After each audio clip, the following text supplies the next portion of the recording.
다시 인사하겠습니다. 오후에도 축복 인사를 하겠습니다. 오늘 또 행복해 보이십니다. 이 행복을 주변 사람과 함께 나누십시다. 하나님께서는 오전에는 플랫폼 전도를 위한 마음 치유라고 하는 말씀을 주셨습니다.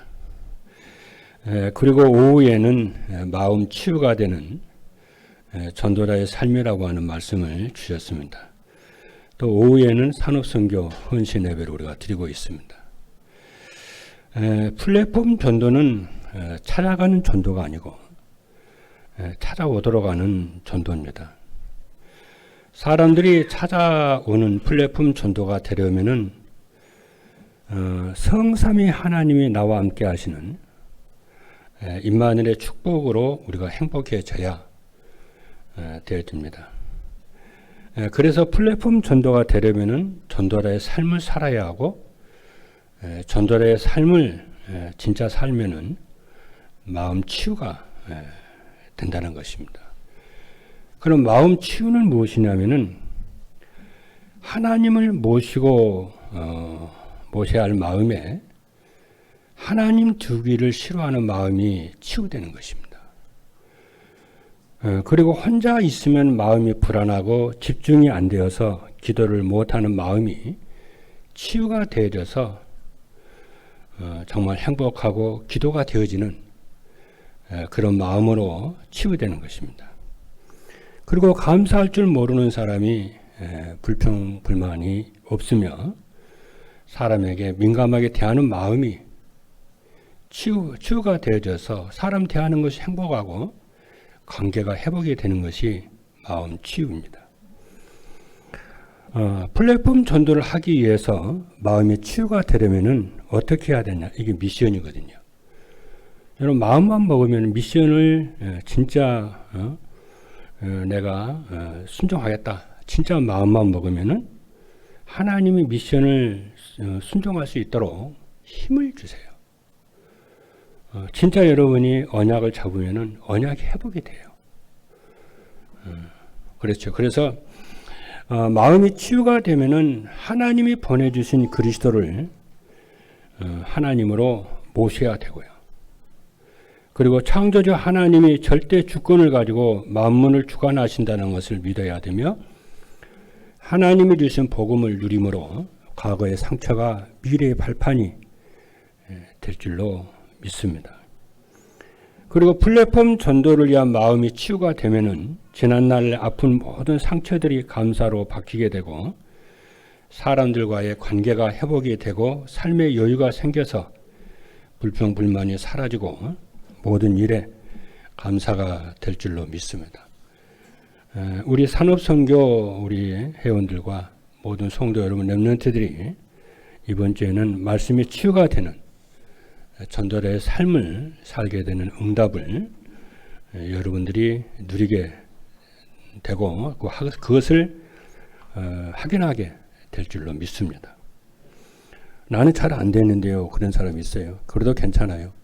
하나님이 이 라인에 있는 사람들은 하나님 반드시 하나님이 그렇게 되도록 하실 줄로 믿습니다. 저도 원래 안 됐어요. 원래 안 됐는데 하나님이 이렇게 되게 하시더라고요. 아마 제가 된 걸 봐서 여러분도 잘 될 줄로 믿습니다. 첫째입니다. 마음 치유가 되는 전도자의 삶이란 그런 무엇이냐면은 세 가지입니다. 첫 번째로 전도자 마음 치유가 되는 전도자의 삶이라고 하는 것은 하나님이 주신 언약의 말씀을 마음에 두고 사는 거예요. 아까 그랬잖아요. 오전에 마음에 하나님 두기를 싫어하는 그 마음이 치유가 된다고 그랬잖아요. 그러나 하나님을 마음에 두고 산다는 것이 무엇이냐면은 강단에서 선포되는 하나님의 언약의 말씀을 마음에 두고 사는 거예요. 언약을 붙잡고 사는 거예요. 그것이 하나님을 마음에 두고 사는 거예요. 하나님이 주신 언약의 말씀은 어떤 말씀이냐면요. 하나님이 함께 하시기 위해서 주신 말씀이 언약이에요. 그래서 구약 시대에는 누구에게 하나님이 함께 했냐면은 메시아를 나의 하나님으로 붙잡은 자에게 하나님 함께 했어요. 창세기 3장 15절 내가 너로 여자의 후손과 원수가 되게 하고 네 후손도 여자의 후손과 원수가 되게 하리니 여자의 후손은 네 머리를 상하게 할 것이요 너는 그의 발꿈치를 상하게 할 것이니라 그랬어요. 또 임마누엘입니다. 하나님은 우리와 함께 하시잖아요. 그 임마누엘을 여러분이 늘 붙잡고 언약으로 붙잡고 사는 거예요. 그렇죠. 그 하나님 함께 하시는 것을 확인하게 될 줄로 믿습니다. 염려, 근심, 걱정 그거 붙잡고 이루려고 하지 말고 임마누엘을 붙잡으세요. 그래서 예사야 7장 14절을 보니까 그러므로 주께서 친히 징조를 너희에게 주실 것이라. 보라 처녀가 잉태하여 아들을 낳을 것이요 그의 이름을 임마누엘이라 하리라 그랬어요. 그렇죠. 그래서 예수가 그리스도 이름을 붙잡고 정말 임마누엘을 누릴 때에 전도가 되고 제자가 세워지고 생명운동이 일어날 줄로 믿습니다. 그리고 신학시대에는 그리스도를 붙잡은 자에게 하나님이 예수가 그리스도임을 붙잡은 자에게 하나님이 함께 하셨어요. 그게 초대교회입니다. 그게 마가다락방 교회예요. 그래서 전도자의 삶이라고 하는 것이 무엇이냐면은 하나님이 보내주신 절대 언약인 그리스도를 마음에 모시고 사는 거예요. 그리고 전도자의 삶이라고 하는 것은 그리스도께서 주신 기본 언약인 임마누엘의 축복을 누리고 사는 것이고 임마누엘의 축복을 누릴 수 있도록 체험하도록 주신 강단 메시지를 여러분이 붙잡고 사는 거예요. 그것이 언약을 마음에 두고 사는 것이 그게 전도자의 삶이에요. 이렇게 언약 미션 비전을 붙잡고 살아야 되기 때문에 여러분이 메시지를 들어야만이 언약이 미션이 비전을 여러분 붙잡게 되는 거예요. 둘째입니다. 전도자의 삶이라고 하는 것은 하나님이 주신 미션의 말씀을 마음에 두고 순종하며 사는 거예요. 하나님이 우리에게 주신 미션은 크게 세 가지인데 절대 미션과 기본 미션과 도전 미션이 있는데 절대 미션은 세계 복음화예요. 이게 절대 미션이에요. 그래서 우리 인생의 방향을 사업의 방향을 공부의 방향을 후대의 양육의 방향을 세계 복음화의 방향을 맞춰야 돼요. 그렇죠. 그래야 돼요. 그래서 왜 그러냐면 디모데전서 2장 4절을 보니까 하나님은 모든 사람이 구원을 받으며 진리를 아는 데 이르기를 원하십니다. 그리고 마태복음 24장 14절을 보니까 이 천국 복음이 모든 민족에게 증언되게 하여 온 세상에 전파되리니 그제야 끝이 오리라고 하셨고 마태복음 16장 15절에 이르시되 너희는 온 천하에 다니며 만민에게 복음을 전파하라고 하셨기 때문에 세계 복음화에 우리 인생의 방향을 맞추고 살아야 돼요. 그리고 하나님이 우리에게 주신 기본 미션은 세계 복음화를 위해서 제자를 찾아 세우는 거예요. 말씀 운동입니다. 마태복음 28장 19절로 20절로 보니까 그러므로 너희는 가서 모든 민족을 제자로 삼아. 어떻게 제자로 삼습니까? 말씀 운동을 통해서 제자를 삼습니다. 그리고 하나님이 우리에게 주신 도전 미션은 제자를 찾아 세워야 되겠는데 어떻게 제자를 찾아 세우냐면은 강단 말씀을 하나님의 말씀으로 믿고 메시지를 듣는 정시 예배를 드리며 메시지를 듣는 전도자의 삶을 살도록 그러면은 제자가 나와요. 렘넌트들을 이렇게 하도록 도와야 되고 중직자들과 새가족들이 정시 예배를 드림으로 메시지를 듣도록 해야 제자가 나와요. 그렇죠. 그래서 함께 듣는 거예요. 이게 안 되는 사람들 같이 듣는 거예요. 그렇죠. 그러면 여러분 생각해 보세요. 매일 강단 메시지를 듣는다고 생각해 보세요. 일주일 내내 주일날 받는 그 은혜로 똑같이 사는 거예요. 그러니까 이 사람이 살아나는 거죠. 영이 살고 하나님 주신 형상이 살고 생기가 살고 뇌가 살고 마음이 살고 삶이 살아날 수밖에 없어요. 그렇잖아요. 연어라고 하는 물고기 있잖아요. 연어라고 하는 물고기는 시대의 조류를 따라 사는 게 아니고요. 시대의 물의 흐름을 따라서 쫙 내려가는 게 아니고 물의 흐름을 역류하면서 간대잖아요. 그래서 이 연어 새끼가 이제 자라서 큰 바다에 살아요. 그러니까 그 죽을 때가 되면은 이 연어는 자기가 태어난 곳 있잖아요. 그 고향, 그것을 향해서 물을 거슬리면서 쫙 올라가요. 우리는 시대를 따라가는 사람들이 아니에요.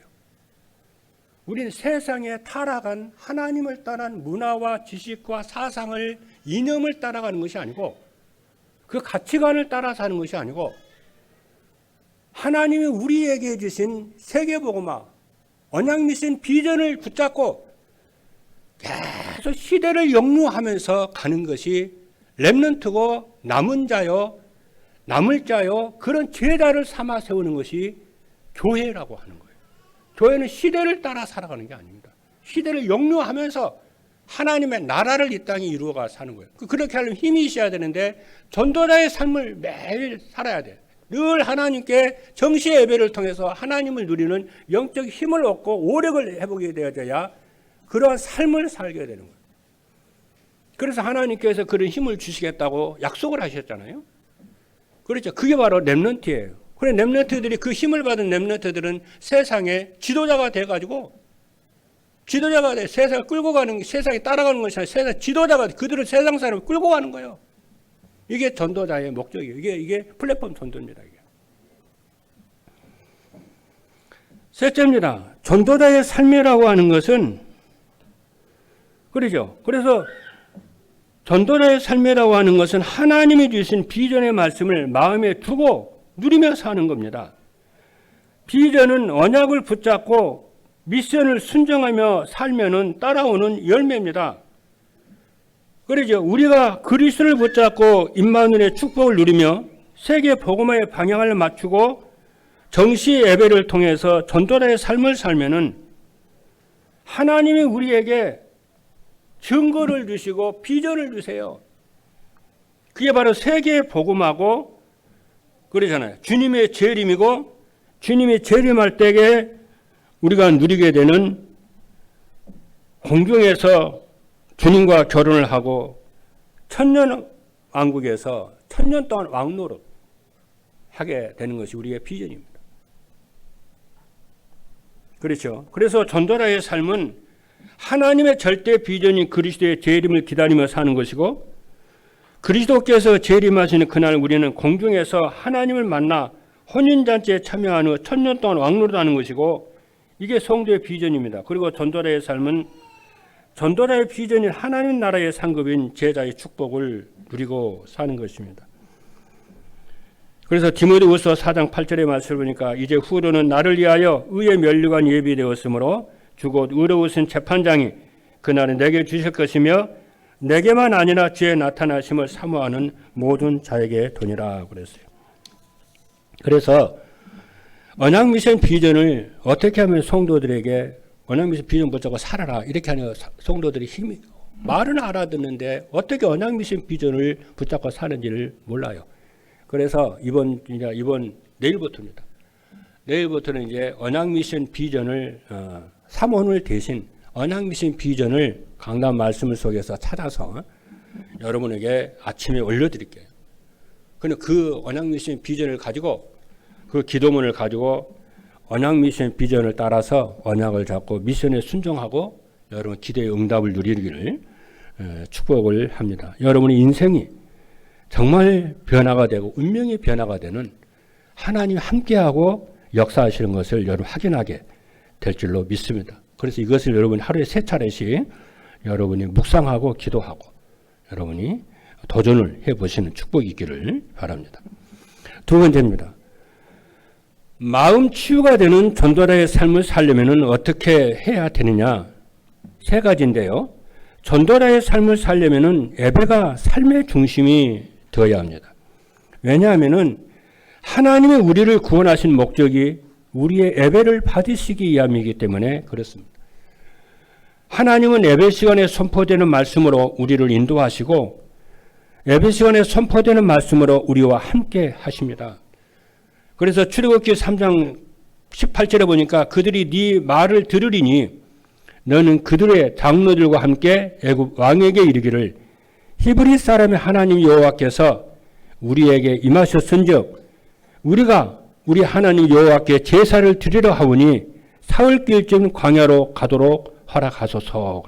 그 출애굽의 주제가 뭐냐면 예배예요. 하나님 우리를 자녀 삼으시고 함께 하신 목적이 뭐냐? 첫 번째가 예배예요. 왜냐? 예배 시간에 주시는 말씀을 통해서 하나님 함께 하시고 그 말씀으로 우리를 인도하시기 때문에 그렇습니다. 그리고 요한복음 4장 23절에는 아버지께 참되게 예배하는 자들은 영과 진리로 예배할 때가 원하니 곧 이때라. 아버지께서는 자기에게 이렇게 예배하는 자들을 찾으시느니라 그랬어요.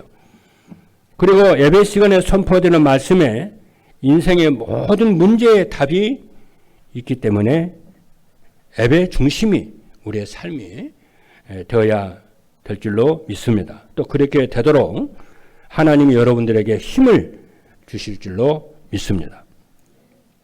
둘째입니다. 전도자의 삶을 살려면 사람들에게 있는 영적 문제를 알아야 돼요. 사람들에게 있는 영적 문제는 무엇이냐면은 세상은 영적 문제의 원인을 알지를 못해요. 하나님 떠난 인간의 근본 문제에서 영적 문제는 오는 것인데, 그렇죠? 이 영적 문제를 세상은 알지 못하고요. 왜 자꾸 어려움이 오는지 이유를 모릅니다. 그렇죠? 그리고 설령 안다 할지라도 인간의 힘으로는 이 영적 문제가 해결되지 않고 오직 복음으로만 해결이 되게 되어 있어요. 그래서 모든 사람들은 오직 복음이 안 되면 복음이 안 되면 안 될 수밖에요. 오직 복음이라 하면 안 돼요. 이게 당연성이에요. 오직 복음이 안 되면 그죠? 영적 문제 해결이 안 돼요. 예배가 회복이 안 되면 영적 문제 해결이 안 돼요. 모든 성도는 예배를 회복해야만 되고 말씀 예배 중심이라 해야 돼요. 폼만 재는 거 진짜 예배 중심이 돼요. 진짜 기도 중심, 말씀 중심이라야만이 인생이 평안하고 치유가 되고 인생이 전도가 되고 정말 플랫폼이 될 줄로 믿습니다. 그러면은 구체적으로 영적 문제는 무엇이냐면은 사람들에게 있는 영적 문제는 자기 마음대로 안 되면은 막 짜증나는 거예요. 막 짜증나고 화나고 막 그래요. 그러면은 짜증 낸다고 해서 그 문제 해결되나요? 안 되는 줄 알아요. 더 어려워진다는 걸 알아요. 그런데도 사람들은 짜증을 내요. 왜요? 그래서 영적 문제라고 그러는 거예요. 자기 마음대로 안 돼요, 영적 문제는.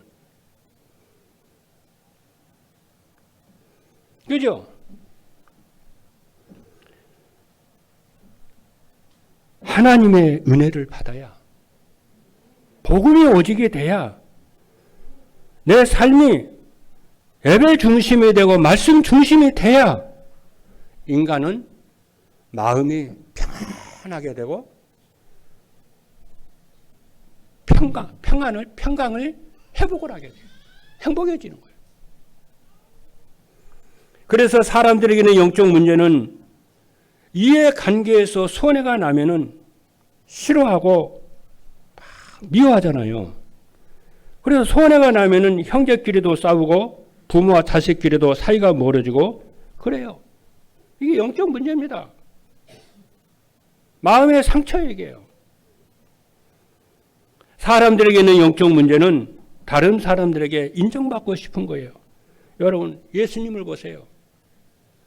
예수님은요, 그죠? 그들을 다 용서하잖아요.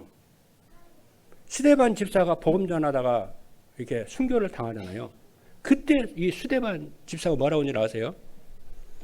돌 던져서 스데반 집사를 죽이려고 하는 그들에게 스데반 집사가 말 저들의 죄를 저들에게 돌리지 마시고 용서해 달라고 그래요. 그게 바로 뭐냐면 마음이 치유돼가지고 영적 문제가 치유된 거예요. 내 이 땅에서 보는 게 아니에요. 그렇죠?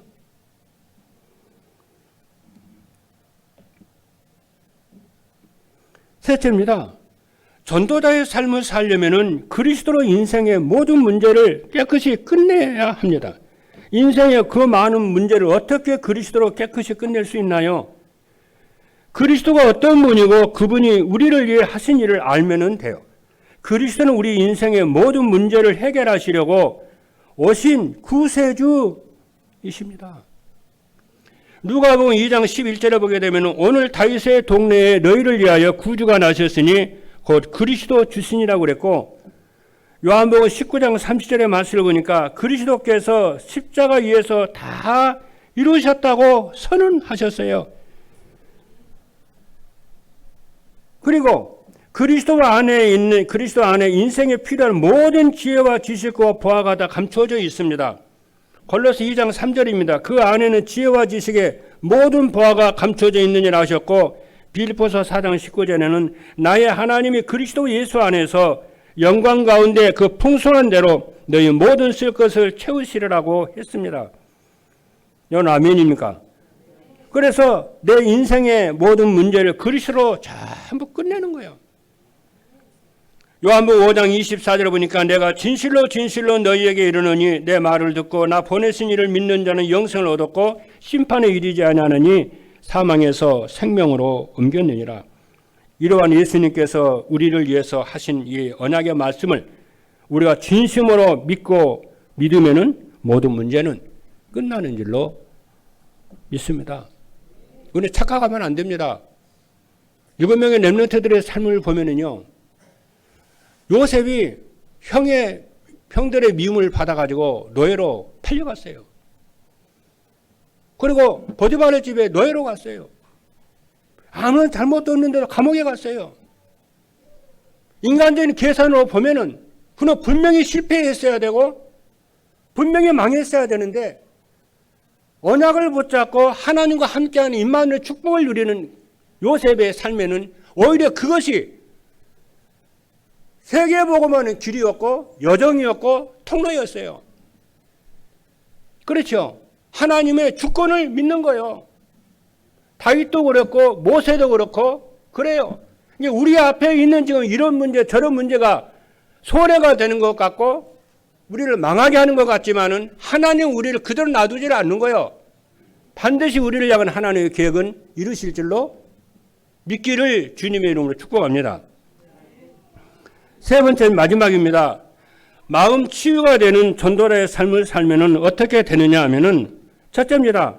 사람들의 말에 민감하지 않고 웃으며 넘길 수 있습니다. 둘째는 이해관계에서 나에게 손해가 나도 양보할 수가 있고 용서할 수가 있고 이해할 수가 있고 기다릴 수 있습니다. 셋째로 사람들과 관계가 좋아지고 플랫폼 전도가 되어질 줄로 믿습니다. 할렐루야.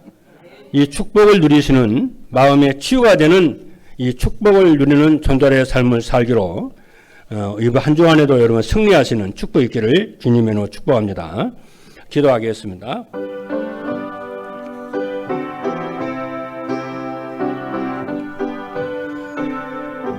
살아계신 하나님 감사합니다. 마음의 치유가 되는 전도자의 삶을 아버지 오직 하게 하시고 24 하게 하여 주시고 다른 사람의 일에 간섭을 하고 시험 들고 흔들리고 갈등하지 말고 우리 자신을 전도자의 삶을 통해서 살리고 또 가정과 현장 살리고 후대 살리는 교회 살리는 전도자들 되도록 축복하여 주옵소서.